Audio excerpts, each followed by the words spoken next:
Welcome to another episode of the Mojo Hour Show. My name is Pamela Sullivan, your host this week, and I'm excited to bring you another teaching on how to spiral up the energy, the magic, and the power that resides within.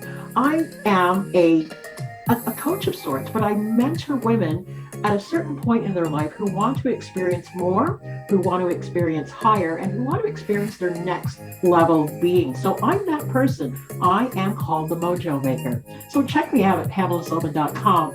This week, I'm bringing a very interesting topic.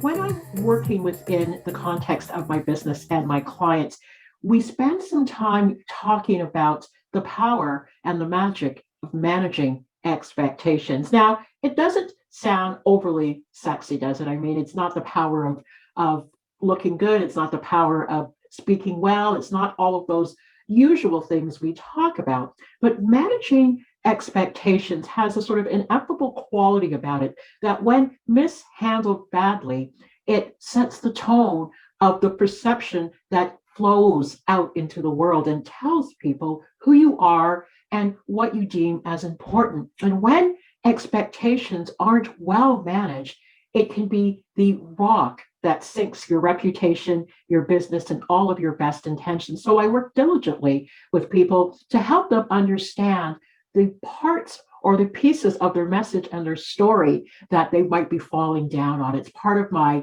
public relations background and dealing with conflict management and all of that I have done over the years. And in this world that we live in, we have so much information that is always swirling around us, and we are distracted to the nth degree, no doubt, myself as well.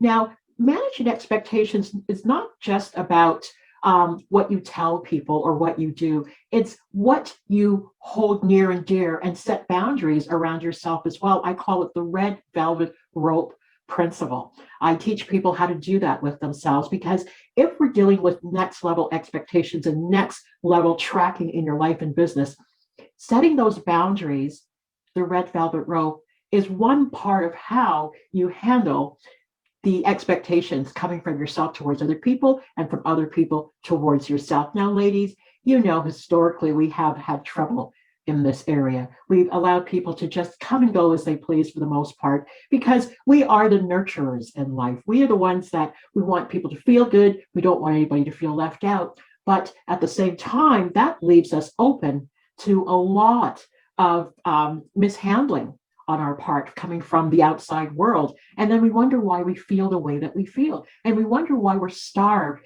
not simply for affection, but starved for respect. It's how you manage expectations for yourself and other people. Now, what do I mean about managing expectations? Well, it's simple, actually.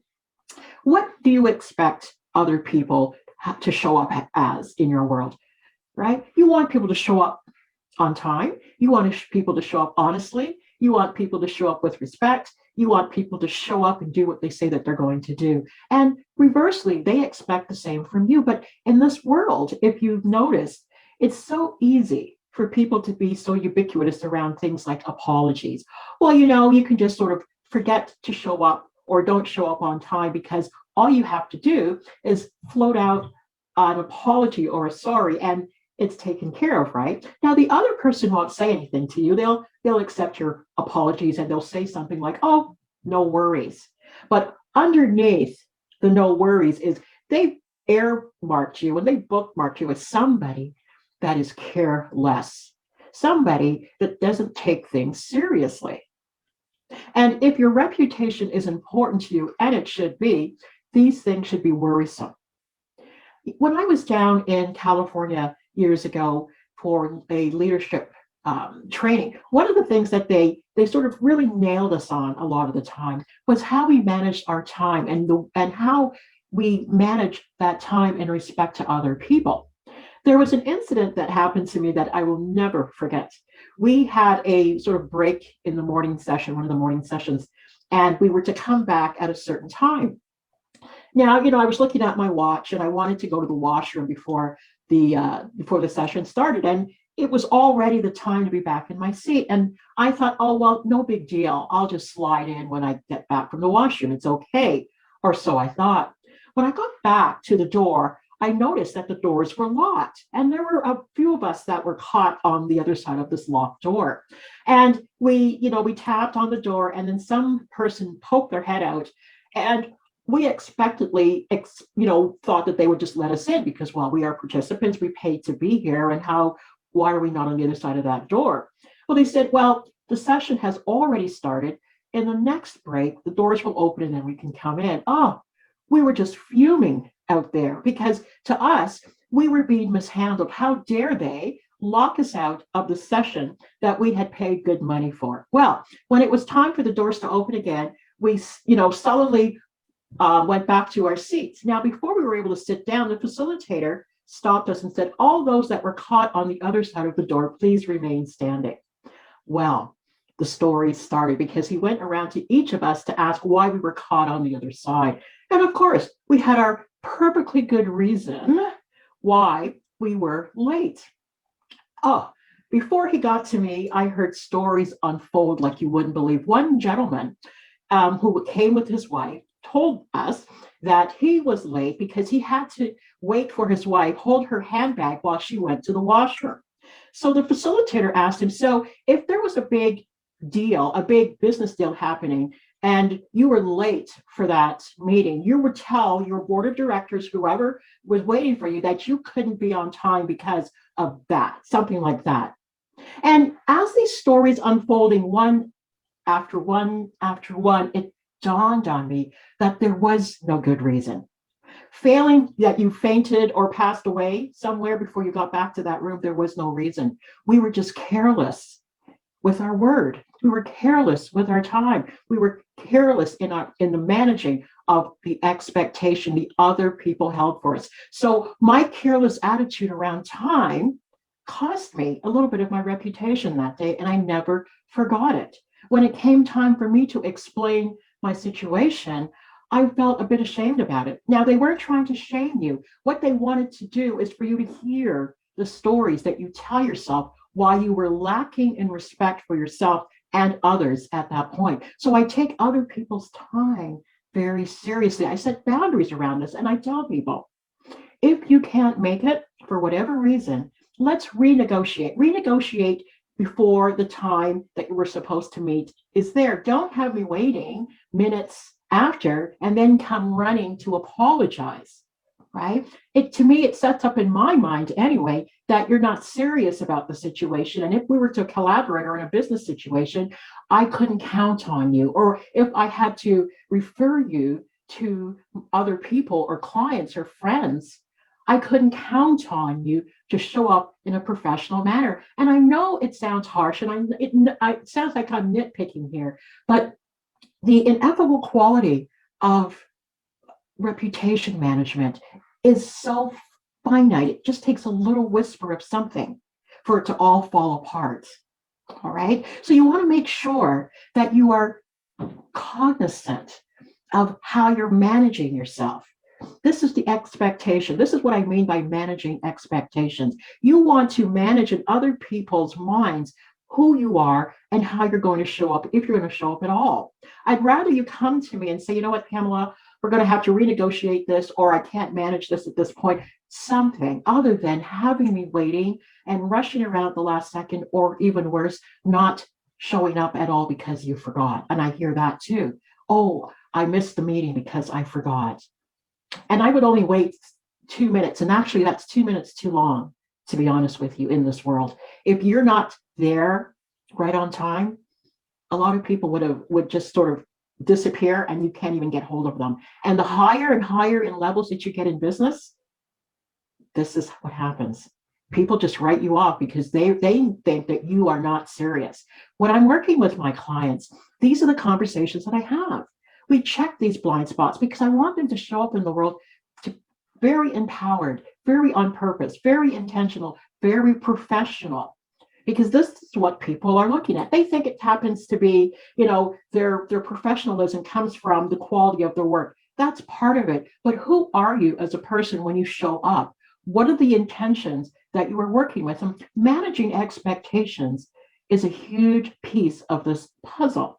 And most people have not been taught how to do this or how to think around this red velvet rope policy that I institute in their business when I'm working with them and working with their brands or working with their reputation management. All right. Very, very important. All right. So I would rather you under promise. That's one of the first keys today. Under promise.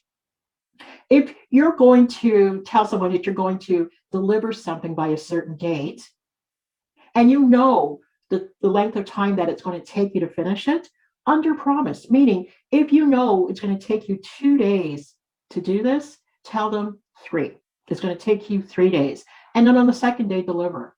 Now, what do you think that sets up in their mind? They're going to think that you are all that and a bag of chips. They're going to think, wow, they're going to think, here is somebody that I can refer to my people because I can trust them to show up and do the work well. It's not about sloppy work that you quickly threw together. This is well done work. So you have to manage exactly how much time this will actually take you to do good work. So when you show up under the time that you said it was going to take and with beautiful work and a beautiful effort, you're going to look like a superstar. And that's the whole point. And it's not being manipulative. A lot of people overpromise and underdeliver. We live in a world where this is an acceptable thing for some reason. And then the ubiquitous sorry is floated out, and you're just supposed to take that, right? And then our response is supposed to be no worries. And if you bring it up in any kind of conversation, you end up being the bad guy. Imagine that. So mediocrity is becoming the play of the day. Don't you love it when you're around people who are taking life seriously? They're on the ball. They do what they said they're going to do. They show up on time. They present their information in the allotted time, and they're not floating through carelessly. We love those people. We place those people on pedestals and in leadership positions. You do not want a careless leader to follow. Of course not. So why would you expect it of yourself? If you want to truly float to the next level, you need to go through and do a little bit of an audit of where you fall down around these topics about managing expectations coming even from yourself, because a lot of the time you're disappointing yourself. And I know how that feels because I spent a lot of time disappointing myself. And I have to tell you, it was a bad habit that I had picked up somewhere that I had to dissolve. And I had to dissolve it through practice and accountability with other people. Right? That's why people, when they say they want to, for instance, lose weight, I had that battle all my life, and I let myself down because I didn't properly manage my expectations about how long it was going to take, how difficult it would sometimes be, how boring it was going to be to show up at a gym or go on your daily walk. I didn't manage any of those things. I thought it was just going to be fun, quick, and painless. It was none of these things, right? So manage your expectations and the expectations that you float out to the world, because this is what people are looking for from you. It's all you've got is your word. And if your word is wonky, there's a word. If your word is wonky, what do you have? It's difficult enough to get people's attention and to make those sales, especially for those of you in an entrepreneurial position. Throwing in the obstacle of bad expectation management is just another thing that you have to circumvent. And people aren't going to give you a second chance. They're just going to go to the person that is properly managing themselves and their expectations. Okay? So you heard it from me. So please, under promise, over deliver. Get away from the masses who are over promising and under delivering. All right? The next thing I want to talk about is, I've already mentioned it really quickly, but do what you said that you're going to do. It raises your self-esteem. And you first have to do what you said that you're going to do for yourself. Let's not even bring in the outside world. What do you tell yourself you're going to do on a daily basis? Do you tell yourself that you're going to wake up and get to your schedule for the day, go through your morning routine, get to your workout or movement or exercise or whatever you have planned, eat well, drink your water, journal, write, work on your business, make those calls? Or are you continually disappointing yourself? You say what you're going to do, and then you don't do it. So that there's a disconnect. There's they call it cognitive dissonance, What is it? This is why working with a mentor or coach is so important, because you don't see your blind spots. It took me a long time to work this out until I was able to align what I said I was going to do and where I was sort of wonky. There's that word again, wonky. All right, about what I was actually doing. And we are blind to that. We are telling ourselves one thing and doing the exact opposite. Why is that? What's happening here? What is the mindset? What is the story or the narrative that is tripping you up time and time again? And this is an important aspect if you want to meet your vision and your goals, all right, or to keep your word to other people. If you can't do it because there is a misalignment in what you say you're going to do and what you actually do, what is that gap in between that's stopping these two things from aligning? Very important. Again, all part of the whole managing expectation piece. This is an internal one. This is one, and it's critical because the internal stories manifest on the outside. And if you want to know what you're thinking, look at your results. It's simple. You don't have to go through years of therapy to find this out, right? Whatever is going on the inside is what is manifesting on the outside. Very, very important. All right. So again, do what you say, what you're going to do. And it also helps unlock your abilities. People run from issues and problems and anything that feels difficult, not knowing that this is how you find the nuggets and the wisdom in life. When problems beset you in any kind of way, it simply means that you need to take a little bit of a time out, breathe, and think your way through this. You can. It's managing. A lot of the reasons that we are so jammed up and feel so bad about our lives is because, again, you're in misalignment about what you thought was going to happen, what you expected to happen, and what is actually happening. One's going this way, the other one's going this way. I don't even know if I'm doing that right, but you know what I mean, right? Alignment, misalignment. All right. But here's an opportunity for you to unlock your abilities. I have a term for this. It's called gym squeaking. Gym squeaking. Remember that show? Some of you might have remembered MacGyver. I'm aging myself. It was a long time ago. I think it was like early 90s or late 80s. I can't recall. But MacGyver was a gentleman that somehow used the tools that he found around him to solve an issue, get the bad guy, escape from wherever he was locked in, and just using little things like paper clips. And he would somehow create something out of nothing and manage his situation well. How are we to manage ourselves with what we have right in our hands right now, if you looked around? And this becomes fun, people, once you learn to understand that you have everything that you need to solve the problem. And this floats up into your expectation realm. I always expect, barring hurricanes, floods, and fires, I always expect that I will be able to solve the issue. Why do I think that? I'm not, a god per se, but why do I feel that I can solve the problem? Well, history, because I've done so in the past. I figured it out. Somebody said something. Somebody showed up. I had a great thought about something. I put in some effort. I got up and made some moves. Hashtag mojo moves. I made some moves towards the solution. And as I inched forward, I kept expecting the answer to come. I managed my expectations in the moment. I managed how I felt about myself. As tough as it was in the moment, or I was squeezed for time, or whatever the situation is or was, I consistently managed what I was thinking based on what I had done in the past and what I know myself to do. I would always be talking to myself and saying, "You got this. You can do this. You've done it before. It will happen." It may not happen in the moment that I want it to happen, because I can't control the world around me. I can only control what I can control. And sometimes it's very little what I can control. But I can control what I'm thinking. I'm managing my expectations. What do I expect? I expect the best, right? For the moment, it may not be the overall best solution, but I expect the best in the moment, and I make the best of the moment. It's a powerful place in which to come from and flow your life. And it's practice. I wasn't born thinking this. I didn't grow up thinking this in my early life. This was something It was a spiritual journey for me that I had to onboard through practice, shifting my thinking and going back and falling down and coming back at it. And I'm still working on this. But as I move from level to level, as you're moving from level to level, the same thing applies. It's practicing your power, practicing the presence, practicing the results, practicing working with what you have in your hand to do. Like I said, you can't control most things in life.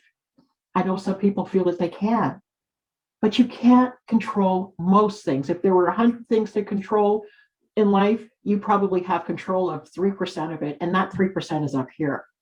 And what is you're willing to float down into what we call action. That then comes out in results and outcomes. All right. And you can't predict those results and outcomes most of the time. All you can control and manage and expect is what you're willing to get up and do. And that then provides the outcome. It takes practice, it takes confidence, it takes courage. And in the realm of how I work with people, we practice that piece there, the courage and the confidence to practice till they get to the result. All right. So what else do I want to add here? Add value. Add value to everything that you do. This is another way of managing expectations when people are dealing with you. I ordered something off online the other day and it arrived and I opened it. Okay, I got the thing that I ordered, but they surprised me with a little added piece of value in there. To me, was even more valuable than the thing that I ordered. I couldn't believe it. Actually, there were two little items in there that I appreciated so much, and I've been thinking about it ever since I opened that box. They added value to my experience. How often do you add value to people's experience? When you have clients, what do you do to add a little bit of a smile to their face, to add a little, bring something extra to more than they were expecting after they paid you? Or were you just giving them what they paid for? That's fine. I mean, they paid and you gave them what they expected. But why don't you raise and manage the expectation to a next level? And I prompt you to do that because here's why. They're feeling good, and because they're feeling good, they want to share that feeling and tell other people about you, about what you did. You can't buy that. You can't pay for that sentiment, right? So add a little bit of value to other people. It brings value back to you. It's a boomerang effect. What you put out there eventually comes back to you. And it may not come back from the person which you've blessed. It may come from other areas, but it doesn't matter. That's something that you can manage, right? When I'm constantly putting things out, I expect things to come in unexpected moments. I manage those expectations as well. Right? Let's go on to the next one. Be honest about your abilities. Don't don't don't go into puffery and exaggeration just to get the sale, because you'll get one sale, because they'll find out that you don't know what you're talking about or you can't handle the situation. And not only will you not get another sale from these clients, they will tell 10 to 15 other people what you did. Right? And that's a reputation bomb that you do not want to light. Trust me, you don't want to light those things, especially in the world we live in where everything is a quick click and half the planet now knows what goes on with you. All right. So be honest about your abilities. There are many things that I don't know how to do or do well. So what I do, I stay in my lane with my particular brand of genius and know-how, and I bring in other people into the fray. I call it a hub. I create a hub. So if I'm working with one particular person and they need some kind of the service or energy management that I don't have, I call them in. I don't pretend to know how to do what I don't know to do, because it hurts the other person and it hurts me too, because then in my mind, I'm thinking dishonest. It hurts, it chips away at my self-esteem and confidence, and I don't want that ever. I've worked too hard to get to where I am, so why would I do that on purpose? So don't do this to yourself, all right? Call other people in to help you, and you still look like a hero, okay? Create a hub around you. And the last one I want to talk about is be vulnerable. Brene Brown, the celebrated author, talks a lot about this topic, vulnerability, and the ability to show up in your authentic self. And that's scary to most people because they don't feel good enough about themselves to do that. And I know we need to self-protect because we don't want the world coming at us, but what's so terrible about you that you can't be vulnerable? Everybody has the same emotions. We all want to be loved. We all want to be appreciated. We all want to be praised, all of it. The poet Bell Hooks talked about our biggest ailment in life is that of lovelessness, right? So we're all the same. I'm just like you. You're just like me. So if you understand that, there's nothing that you're going to share that I'm not already aware of. What you're lonely, what you're sad, you're upset, you're disappointed, you're mad, angry, happy, joyful. You had a situation with one of your children. You had a situation with your significant other. You had a thing with your family, your parents, your wage, your job, your money. Really? All sounds quite familiar to me, and I'm sure it sounds quite familiar to everybody else. And it's the sharing of our collective similar stories that helps us feel part of the human family and brings us together and makes us feel less alone. But when we want to hide and be so stoic for everyone to say, hey, they've got it together. Look how strong she is. That's a lonely place to be. And you always have to be that. You can't let those shoulders slip ever, can you? Right? Learn to be vulnerable. It gives you credibility. It says that you too are a human being on a journey on this planet, just like everybody else, just like the other 7.9 billion of us on this journey in our different ways. You're just like me. I'm just like you. Share the story. You wouldn't believe the multitude of intersectionality that comes together when we start sharing those stories. All right. And that's a great leader. A great leader says, hey, I'm just like you, by the way. Okay, so I hope some of these points are going to help you manage your expectations and manage the expectations that you're putting out to the world. This is Reputation Management 101 in a nutshell.